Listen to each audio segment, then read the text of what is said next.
Janina helaya patian thucha soi thei tura lalpan hun thamin pe hi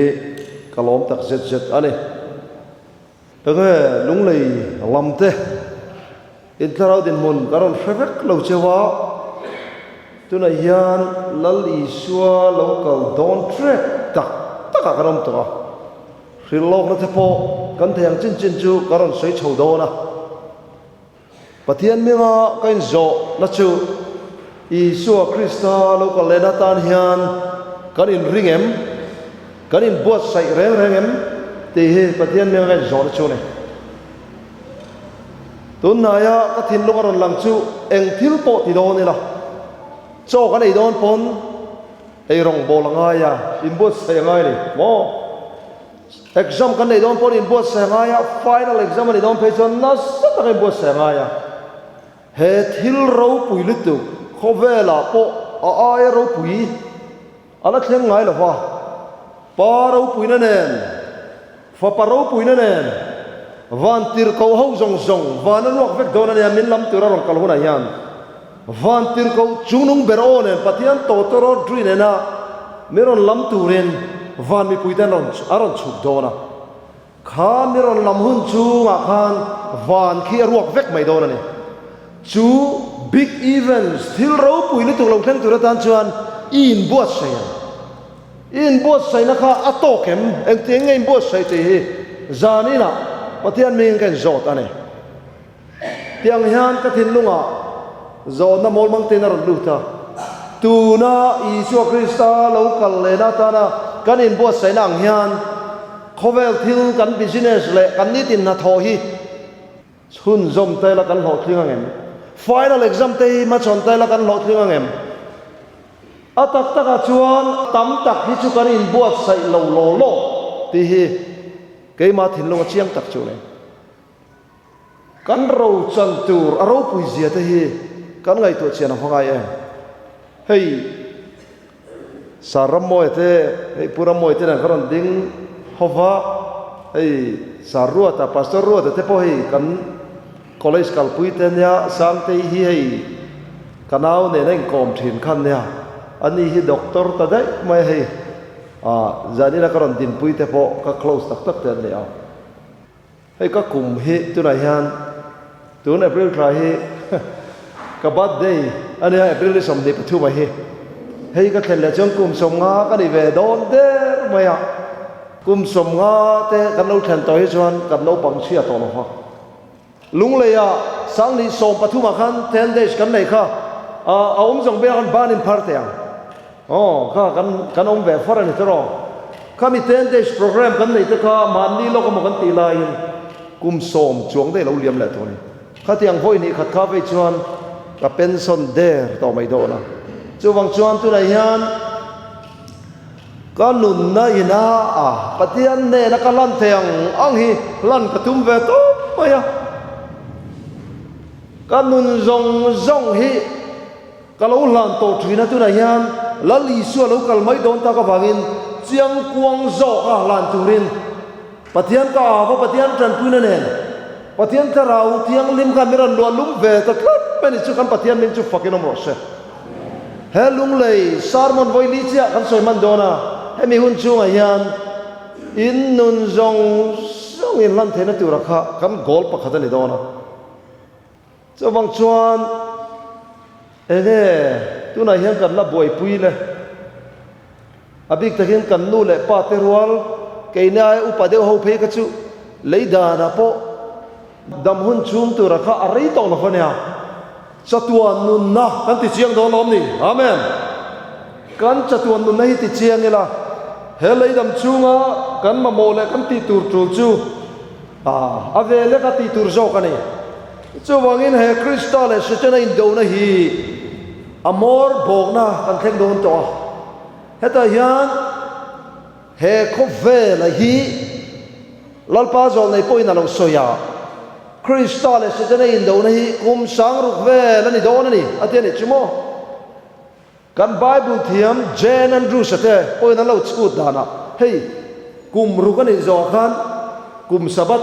akum sarina chong te pom thina mo so tiang bok chuan he ko vel hi akum mang poin kum sang ru kalo ni to isua lo kalma kum sang li vel manania isua lo kalnuwa kum sang ni chuang kalo mang to tu na yang ko vel hi ato tak don ta amaro chu ke ma ka mangan ve na chu ato tak don ta kan ti mek la hian setanan ko ram te na satakin min mut ruk tira van ram kai tum kan tlem khop mai khobela hian zanina po in thin lung ke mani thin lung theu khaloi pi fia taila isu aya ngai poi mo jok in em chan dam nei hi ke mai na ka riat tiam vedan mol mang te chuan isu an nei khan isu aya ngai poi mo kan nei chung chon isu kan thin lunga cheng thei si lo bo John atom khat bunga chang som kan cher chuan pathian fapa nei tu chuan mania kriat na nei ni ati pathian fapa chu tu nge lali so krista ania isu krista leile van lo berahi ithin lung chunga cheng ani chuan mania kriat nei nei ngai don chu chan dam na chu nei amen chu kan mi thiam te chuan Isu Krista kha tuna vana mi ringa ngena chawa ama tak tak kha kan thimlung chunga rom cheng theilo tharau thiang huim hi kan mi thiam te chuan the spirit of Christ Krista tharau ti tani tharau thiang lim kha I thinlunga chen chuan nang ma khan witness khiat na khai nei do zadina kain zona chu mi khiat na chi nei lo ni chuan tharau thiang lim I thinlung chunga a chen lo ila kha ve lo ni chuan tharau thiang lim ala cheng lo ti hi ka conclusion ka khai khom na chu ni tok ma khovel mi ro pui te po hi kan in chung ha te yan lo lu te se tuna chief minister pu lo du ma po ya ma hian on thu se a khiat via wang kan ri am tin kan biak in kot vela te po kha eng mo motor te po dingang kan khiat tiam dan turin von lo ber papa ai o tu a representative kharau tiang lim hi I thin lung chunga a chen tak tak ni chon I ngai turan amar chu feeling ringota kan hat lova hemi ke mani emotion le kan phun da ringota kan hat lova kharau tiang lim hi thin lung ta kan ti la kan soma ke mani a lo chen ka chuan chan dam ni in khiat chian na om thri na ni chu ka ve em chu ne lali suwa hi thinlung taka som tu te ne na chuan a cheng thina samari mi te pokhan an som chiama ni a cham chilane Nazareth khwami te chuan an lo nara a seile na khwania an lo thang khop mai a Josepha le Mari te fa pa khan ni rom ni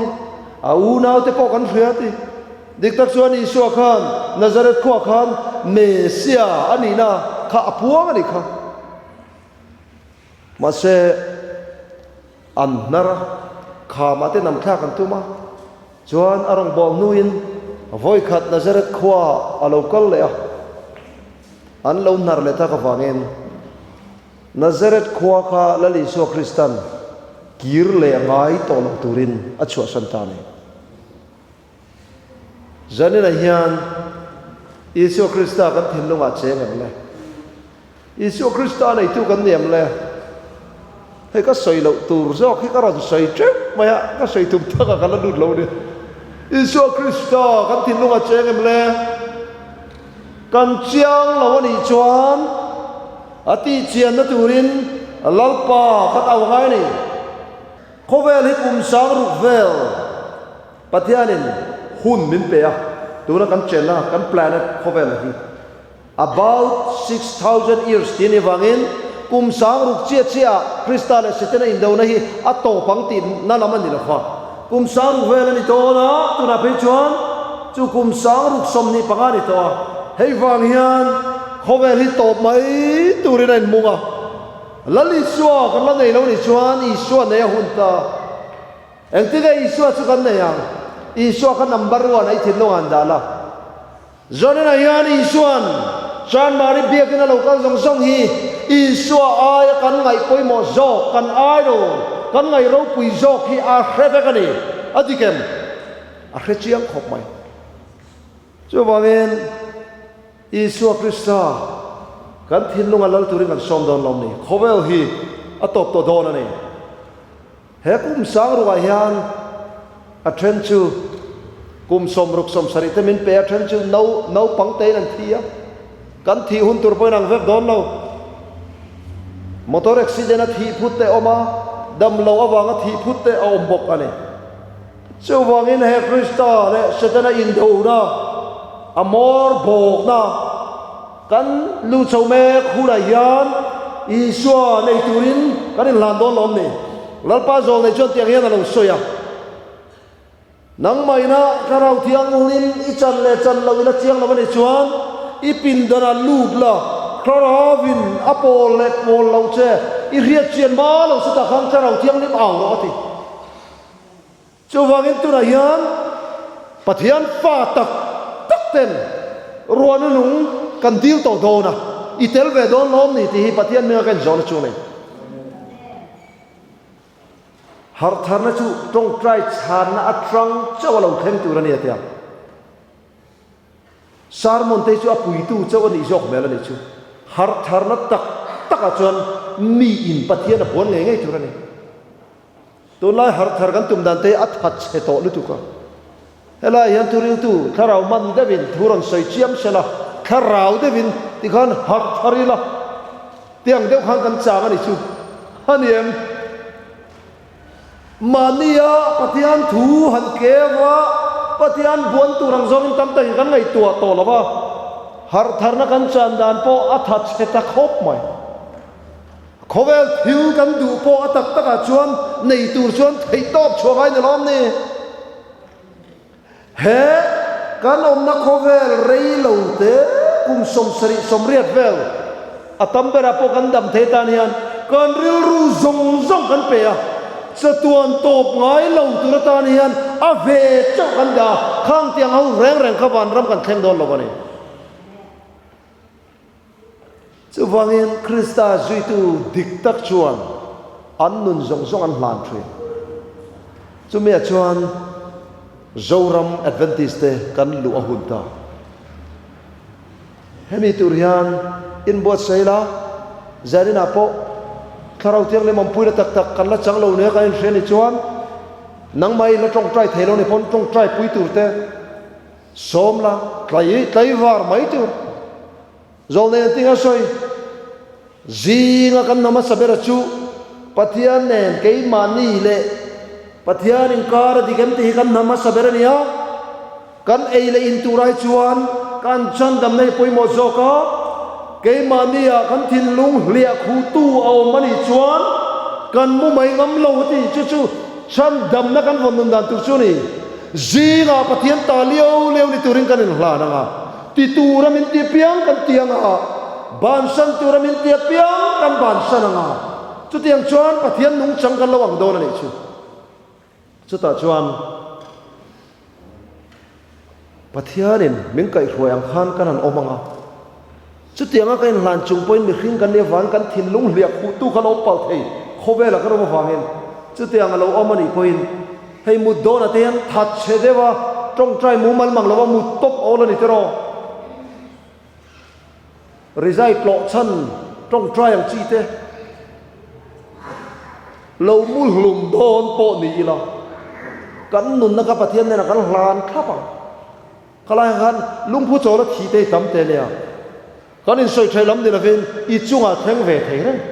hey doctor thiam te kan han berona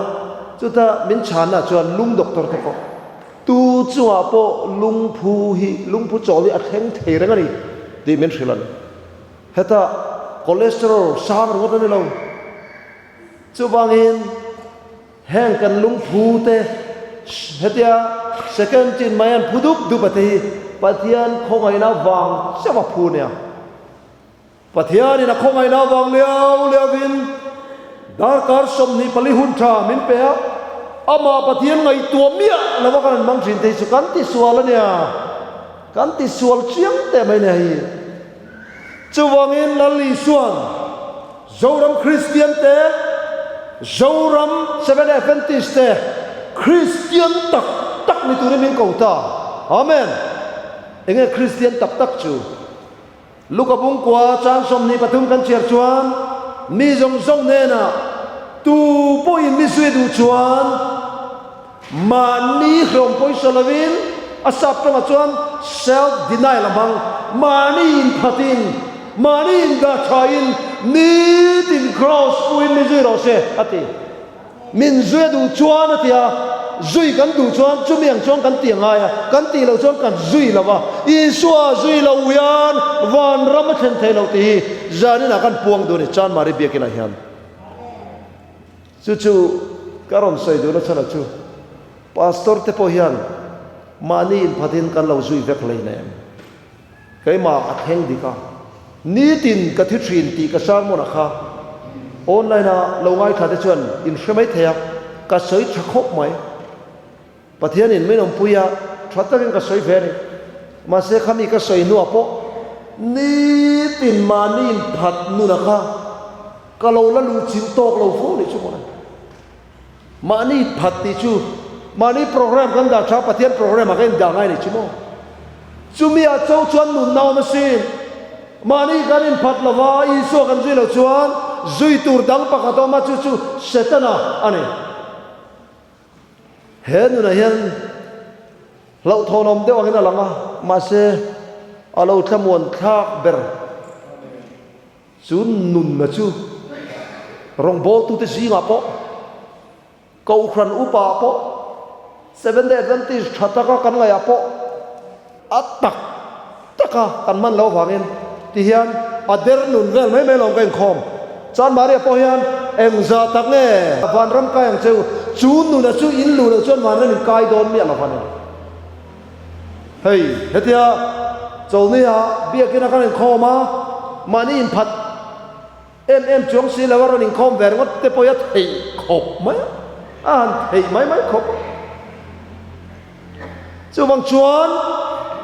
chú mà đi phát ra chuyện tiền cái này thấy anh vào rồi mẹ về đủ cái ngã xuyên thì mấy thầy ôn em đã chứ là lý do itan lệ cái ta nằm in mang em mà nên phát ra chắc tu thiếu thì thầy em râu bụi bốc xí lấy lệ vàng xiêm tu lệ thu nôn tu hi email khiết chuyện nó là chuyện in phát em đâu này amen râu bụi em zan in chu sarmon thuan hi soi meng pakhat hi kan ti toy deuh mai ngai don kha atu la deng karon soi ngek me ka soi tum po ka si lo he mani phat nu na hian ni tina kan lua tharau kan lo chan chho zel chuan ron nung ka lo sur do na chu da chuan ron nung kan dong anga chan chin tra kan khil so wanga van tir ko pathum thu cha kan puang so wanga chuan boina hun kan lu tanga boina hun ta kan soi vek ban ang pa khelawa boina hun hemi time of trouble kam ti hi boina hun berbu pasaret la hun tu rahi mo pathian fa te tan chuan boina hun chu kan lu ve wan kan boi ve don atak taka chuan misual hong te tana boina tu rani sakol nung zui tu sakol le alem chi bai buk tu te tana boina tu rani eng wang mo pan chian venga tui fin ria thisen alo changanga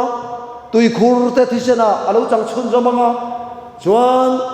ni kha mi ring em u thei tur kopin ti sat anianga chumai baka sakolal thu phaka thim nei na ron bonga Euphrates luya kang chatanga real lian takin talent lukina ron kadona ni chu geji somnga pakwa vela le talent luk kan te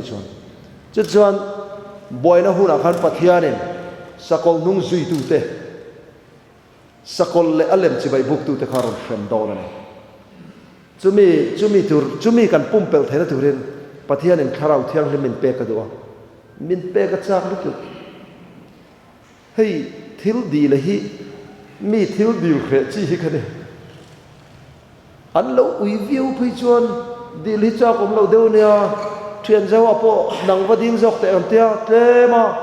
borok sangam deu tur khamo thil wa ton thei deu tur te kan in tir chang o mani amar chu pathian in rau tiang lim min pe ka tu ma hi